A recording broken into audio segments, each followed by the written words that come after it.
2. Welcome back, WNST, Towson, Baltimore, and WNST.net. As I've said a few times earlier this week, it's kind of fun to catch up with my Boston media friends. It was a lot more fun when we had a baseball team that was competitive and got together 6 times a year and played competitive baseball. But it's been about a year since I've gotten together with Bob Ryan. He is, of course, Globe Bob Ryan and emeritus sports columnist, which I'm hoping to get to that status at some point at the Boston Globe. And, usually when you and I are doing Orioles and Red Sox and whatnot, but once in a while we get together with some football because the Ravens and the Patriots haven't gotten together much lately because we don't finish in first place anymore. 8-0, he's 42. Bob, will they ever shut this thing down, man? Well, number 12 is giving mixed signals about his future. So once he's gone, obviously that'll change everything, of course. But no one quite saw. We saw a good record this year because the schedule is pathetically easy. I saw the schedule come out, and I said, well, there's a 13-3 or 14-2 schedule. And they will probably be 8-0 by the time they play the Ravens on November 3rd. That is exactly what's happened. The one thing that we didn't see was that the defense would be so disproportionately more important than the offense, that the defense would be of a potentially historic level. We would have a defense in which, at this point, 7 games into their season, the defense has scored as many touchdowns itself as it has allowed. That's not a common thing in the NFL. But the offense is very suspect, and now the schedule really starts. The next 5 weeks, they're playing real teams, and we'll see how they come see me in 5 weeks. Well, this is the fascinating part of this game, right, in the matchup with Lamar Jackson and what he brings to the greatest mind in football, who pretty much has a healthy roster, Bob. I mean, there aren't many teams out there that put a team together in April and May after the draft and have going after Halloween, even parts that they thought they were going to have at the part of the summer. But I look down and I see Guy and Shelton and Hightower and Van Noy and McCourty's and Gilbert. These are Belichick hand-picked guys. He's got them on the field and performing at a high level right now. The defense you're speaking of, yes, it's true. The offense, not so much. Yes, the defense has so far been remarkably healthy, and they're having a number of people having career years, starting with Stephen Gilmore, who some people feel is the best cornerback in the league. They have an excellent linebacking core. Jamie Collins has been rejuvenated or rebirthed or whatever word you want to, re-energized on his return to Boston. The Hightower's at the peak of his game. Van Noy has become the heir to the Vrabel-Ninkovich throne as a somewhat discarded fellow in another uniform who's become a star in the Patriots uniform at linebacker, and so forth. Yeah, and the front people are good. Lawrence Guy's doing well. Danny Shelton, all 300 and God knows how many pounds of him, is having a great year. So their defense is terrific. The offense last week, they had to go into that game with the Browns with missing 3/5 of their original starting offensive line. Their guard-to-guard setup. And they haven't had a quality tight end all year. They've not come close to replacing Gronkowski. And the other issues with offense, but not defense, right? And they've relied on that defense, and that and special teams have carried them. Well, and this may be licking our chops here for a bad offensive line and Tom Brady coming to town and Ed Reed getting his Hall of Fame ring. All that stuff's going to happen Sunday Night Football. Bob, this is as big a game as we played around here in a long, long time. I don't know that the Patriots play big games in October or November, quite frankly. They never have to. Around here, this is rarefied air where the Steelers are playing with a 3rd and 4th string quarterback. The Browns aren't a factor, and obviously Cincinnati's gone away. We're in that weird position the Patriots have been in where you sort of roll the ball out. And we're going to win the division probably if we stay healthy at this point, but being good enough to beat a Patriot team and good enough to take advantage of this offense of the Patriots when it's struggling right now, and it's going to be a struggle for Tom Brady because they don't have star players right now, do they? No, they don't, and they're still the most reliable guy is Edelman. Edelman is his safety security blanket, and to a really disproportionate degree. But they've got Brady is not. He's 42, and nobody's kidding anybody. He's not at his peak. He's hardly at the peak of his game. He's had some excellent throws this year. He's had some very bad throws. He's got some happy feet times this year, that's for sure. And if you're going to say, well, go over the list of quarterbacks that you would want to play for your life tonight, he would not be at the top of that list, obviously, any longer.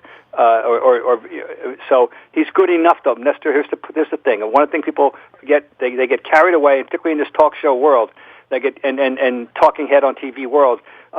Certain words are buzzwords, and they become topics of conversation. Elite, and it's stupid. He's good enough. You can win. People at this level of his current competence have been Super Bowl winning quarterbacks, and he's still good enough. He's just not. He's not Aaron Rodgers now. He's not Mahomes. He may not be Lamar Jackson. We'll see, but he's good enough. Bob Ryan is our guest. He's Globe Bob Ryan out on Twitter, and of course, legendary from ESPN sports reporters. And for you having covered this your whole life, and I'm getting older now. I'm 51. This is year 35 for me in media, starting at the News American in 1984. And I think through my career, seeing Cal Ripken and seeing Ray Lewis and watching Joe Flacco be perfect in seeing these little snapshots of greatness. Seeing Billick go in the Ring of Honor, seeing Harbaugh now 12, 13 years in. We've had good minds, good people, great athletes here. You covered a bunch of those people back in the Celtics and part of the lore, Larry Bird and all that. Where's Brady in all of this for the people you've covered, for a dude doing this at 42, and you can say, well, he's not elite, he's good enough and all that stuff. For me, it's what burns at him and what burns at Belichick at this point to still be doing this. Well, for me personally, my span, which is now into the 50, considered 50 years, the two towering figures that I was able to cover, who are part of the the Boston Rushmore. Well, actually, one of them is no longer on it because Brady kicked him out of it. And Brady's there, and Bird. Those are my two guys. I got to see Orr, but I never really covered Orr. I didn't cover hockey in those days. Before I did some later, much later, and covered Bork and covered the Bruins when they won it in 11. But I never really covered Orr. I watched them, but I didn't cover them. But Bird, of course, is my number one guy for me. And Brady is on the Rushmore, and in their Rushmore, I would argue it's a fun argument, and this is the kind of arguments that ought to be more on talk shows than worrying about what happened yesterday. These are the kind of arguments that kept bars wet for 100 years. Yeah, that's right, and I'd say nobody's got a better collection of superstars historically than Boston. And that includes New York, L.A., Chicago, Philly, anybody else. My dad has been dead 30 years. He'd still tell you Ted Williams is better than Tom Brady. Right, so of course. He's on the Rushmore along with Orr and with Brady, and I'm forgetting somebody obvious, I know, but because... Yaz, we go on. No, Yaz is not good enough. Yaz isn't good enough. I'm forgetting somebody very obvious. But I'll get there. But anyway, we got a great one. Brady is there. Brady is on. Is obviously the. It's a funny thing, and the funny thing about Brady, his ascendancy as the best football player in Patriots history, is that prior to him, they were arguably, Nestor, the only team in the entire NFL whose previous best player by acclamation, and there was very little dispute about this, was not a skill position player or a defensive star. It was an offensive lineman, John Hanna. He was clearly the most decorated Patriot ever prior to Brady. No other team would make a statement that an offensive guard was the best player in their history. But that's where they were. That's how undistinguished, the Patriots' history individually was prior to Brady. Well, I was up there in the 90s at Old Schaefer Stadium. I remember that, we were trying to steal your franchise at one point. So was the state of Connecticut. It all feels so rock solid and part of history and part of NFL lore now. But the Brady-Belichick thing, this will never be replicated. We're 20 years into this, and here they come in here at 8-0 again. And, I had Shaughnessy on earlier. He swears they're going to win a Super Bowl again, and I can't argue with him because even if they beat the Patriots this week, the Ravens are still going to have to go and play up in New England again in January. Okay, before I go any farther, the other missing name was the best name of all, the greatest winner in the history of North American sport, unarguably, Bill Russell. That's who we got. We got Russell, or we got Brady, and we got Ted Williams. That's pretty good. When Larry can't even get on the Rushmore, that's how great the Boston is. Now, Do I think they're going to win the Super Bowl? Not necessarily. I want to see. I think there's some damn good competition in the NFC. But they only have to play one of those teams. I don't know who it's going to be. It's going to be the Saints. It's going to be is it going to be the Packers? Is it going to be the 49ers, who I think must be taken very seriously? Anyway, I'm not going that far, but he can, But Dan is given to definitive pronouncements more than I. Well, I just, it's hard to argue against it at 8-0, and you wonder how long this goes on. The Brady contract situation, I mean, you guys don't even have to make controversy up there. I mean, you got your owner, running off with Chinese prostitutes. You have double murder guys. You brought Antonio Brown. I mean, they give you the circus, but part of this is, at some point, it is going to end, and you're going to go into that building, and it's going to go back to being maybe John Hanna. It'll never go back to being Schaefer Stadium again. But in the case of the franchise and Brady and Belichick and how long this thing goes on, we would have laughed if you would have said a 42-year-old version of a quarterback's talking about playing to 45 and what his relative value would be. But we're not doing that in the case of Tom Brady, which makes him so special. Nobody else is ever going to do this. No. But the end of it. No, we don't. We was talking about the impending end for a number of years, and when he came out with the statement that he wanted to play till he's 45, we arched these eyebrows, all of us collectively, and said, "Yeah, sure, Tom, right?" And now he's at 42, and as I say, he's still good. He's not as great as he was, but he's good enough. I still think any quarterback is one play away from trouble. Look at young Pat Mahomes got hurt on a quarterback sneak, and Brady, who's the best quarterback sneaker I've ever seen, has never gotten hurt in a quarterback sneak, and yet this young whippersnapper got hurt in a quarterback sneak. You're always one cheap shot away. The only year that Brady missed any time was because of a relatively late cheap shot hit, and that took his knee out and cost him the season and opening day. And that was, by the way, 10 years ago, if you can imagine, literally. Yeah, no, he's not like anybody else. We've had, Warren Moon had a great run into his 40s, and that's probably is the standard about what. And of course, there's the old George Blanda thing, but Blanda in the end was a place kicker, 95%. He did throw a few passes in his late 40s or past 45, but no, but there's been nothing to the level of Brady at this age, and I look at it this way: if he deteriorates 10% next year, he's still good enough, quite frankly. And that's all he has to be, is good enough. Bob Ryan is our guest. Globe Bob Ryan. You can find him out at the Boston Globe as well. We talk about Lamar Jackson and how this thing was built on our side of the fence and what it was built to do to go into New England and confound Bill Belichick. That's sort of the X's and O's part of this week, is that Belichick has always found a way to neutralize running quarterbacks, and certainly built an athletic team to do that, and a multiple team that's going to be designed to sort of confuse Lamar Jackson at the line of scrimmage on Sunday night. Well, that's going to be the hope, that they can figure out some way to do that. Obviously, Lamar poses a problem to the level of which is unlike anyone else, and we know that be leading your team in rushing and as well, and be the best running quarterback maybe ever, better than Vic, better than anybody we can name, at least so far. He's a problem. I'm sure he's keeping Belichick and his defensive people up at night. I don't think there's any doubt about that. They're very concerned about him and very respectful. There's no doubt about it. I got to throw this one out there, by the way. What a interesting time for you guys are. I didn't know that they were honoring Ed Reed. You do know that Belichick long ago filed the adoption papers for Ed Reed. I never heard first of all, and he has never gushed more often and with more gusto about an opposing player than he would every year when the Patriots are getting ready to play the Ravens. So about Ed Reed, it's his all-time favorite opponent. There's no question. Well, the NFL films, the Belichick life story thing, and Brady, they've caught Brady and Belichick talking about Ed Reed on camera, in their silence, and Ed Reed was that kind of look. Our stadium has been a hell house for people to come into for 20 years.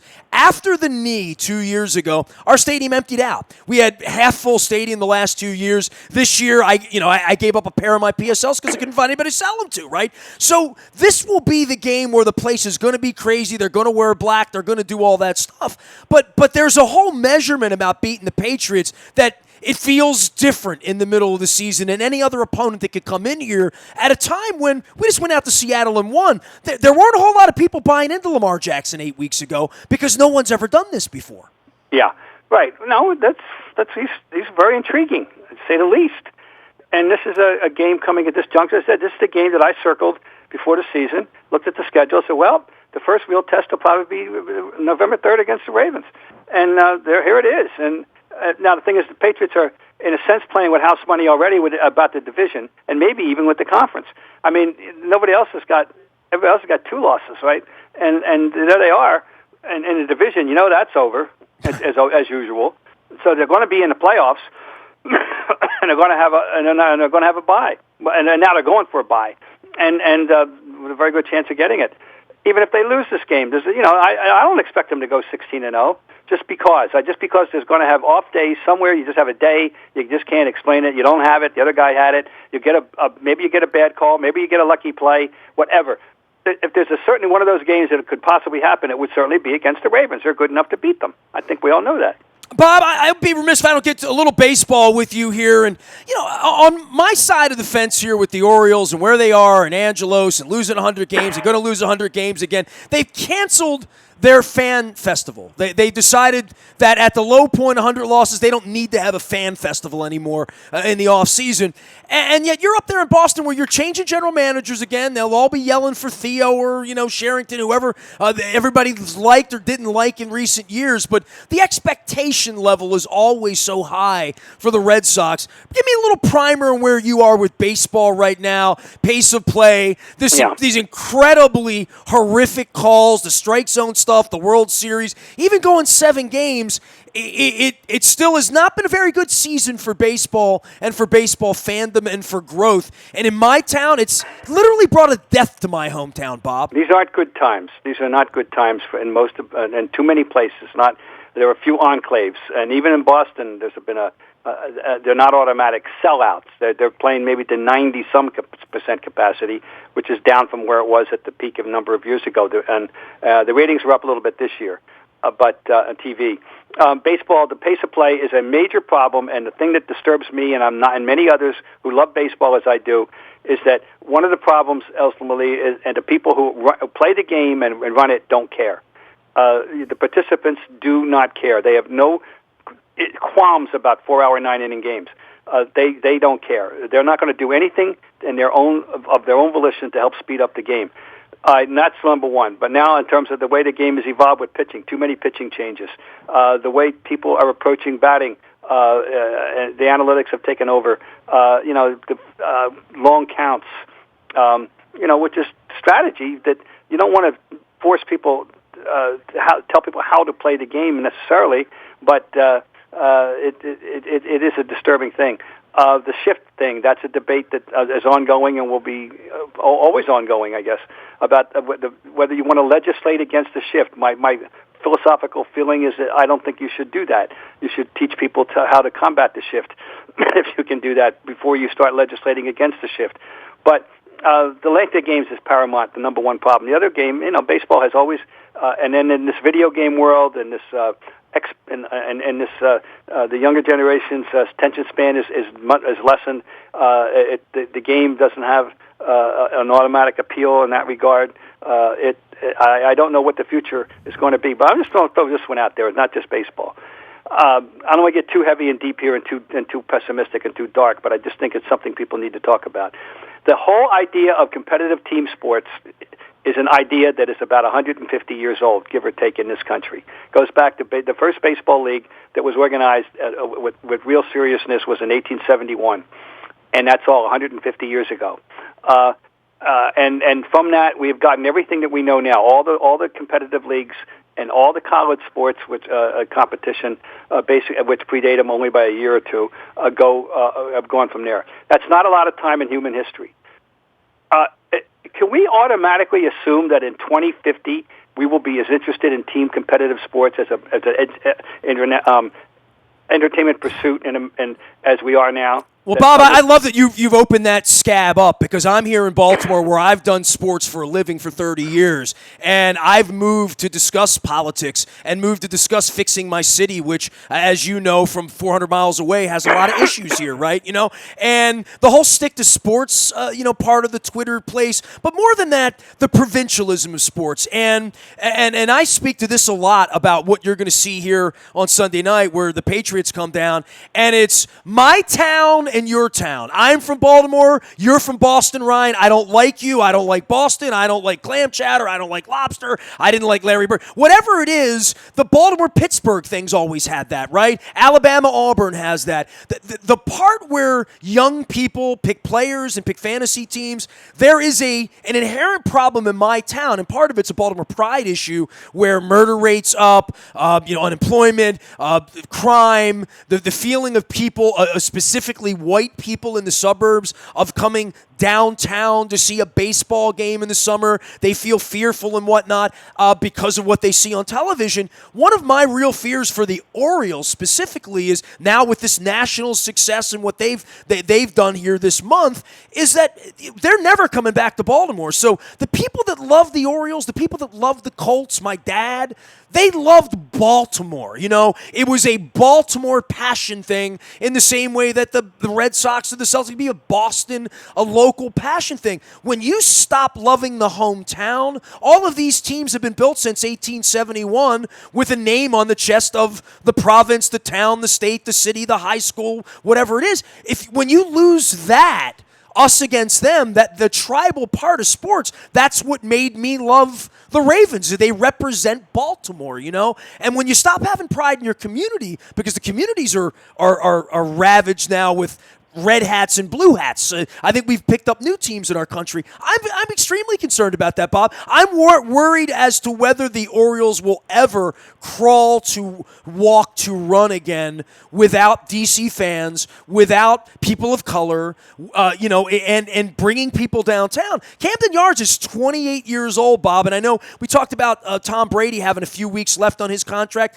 Baltimore Orioles have 2 years lease left on the lease here at Camden Yards. There are only 160 games guaranteed to Camden Yards right now. We have a dying owner and a kid who lives in Nashville where they'd like to have a baseball team. So we're very nervous about the future of the Orioles here, Bob. And I know that makes you crazy to think Nashville Orioles, but that's not me making that up. That's if Nashville has more money to get up onto the counter than Baltimore has, and they would right now, that's very, very worrisome to my community and everybody that loves baseball here. Well, that's a very interesting analysis that I hadn't obviously thought of, and I'm going to contemplate it. And that's another additional problem. And one of the things I was talking around and that I finally have it articulated that concerns me greatly because I don't get it. I don't relate to it. I don't see what the attraction is, and that's of course esports, and that whole phenomenon completely eludes me. And that when people are interested in that type of voyeurism as opposed to watching actual athletes play games, that concerns me and worries me. If that's how people are looking at the world, that's not the way we were raised to look at it, or choose to look at it, or enjoy looking at it. So these are all interesting things. What it all adds up to is that the assumption that everything's going to be the way we've known it in the last 150 years, over the next 150 years in this country, or in East and Western civilization, is, or all civilizations, because sports is a universal thing on 6 continents. It's not. Maybe we shouldn't take that for granted. That's all.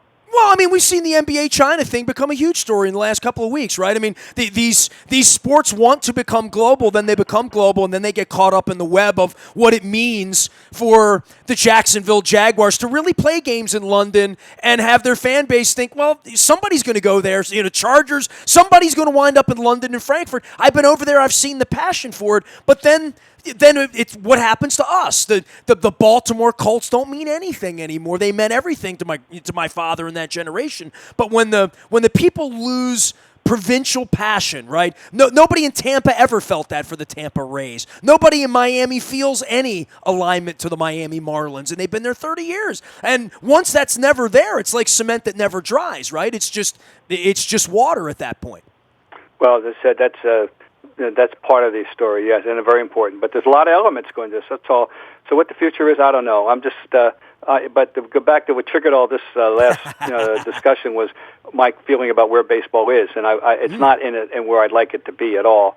And so, I don't enjoy it as much as I once did, and I don't enjoy basketball. We don't have time because I do have to go. By the way, sure. I don't enjoy basketball as much as I once did, and that's all because the 3-point shot has hijacked the game completely and distorted the game at every level. And so that's a discussion. You can revisit me. We'll have that discussion some other day. I'd love to do that, Bob. Thanks for your generosity, your time, as always. Be well. Okay, Nestor. Bob Ryan. He is Globe Bob Ryan, bringing the deep thoughts here and where sports is going to be in 30 years. Stuff that I talk about a lot around here. So maybe that's part of getting a little older, hanging out with older, smarter people like Bob Ryan. Hope so, anyway. Ravens and the Patriots Sunday night at the Purple Crab Cake, wearing black uniforms and, full house, expensive tickets, loud crowd, Ed Reed. We're going to have it all on Sunday night here. You can find me out in the buyatoyota.com audio vault 24 hours a day from anywhere in the world on your mobile device by downloading the TuneIn Radio app. We do come in crystal clear from anywhere in the world. We are WNST.net, AM 1570 and WNST Towson, Baltimore, and we never stop talking Baltimore sports.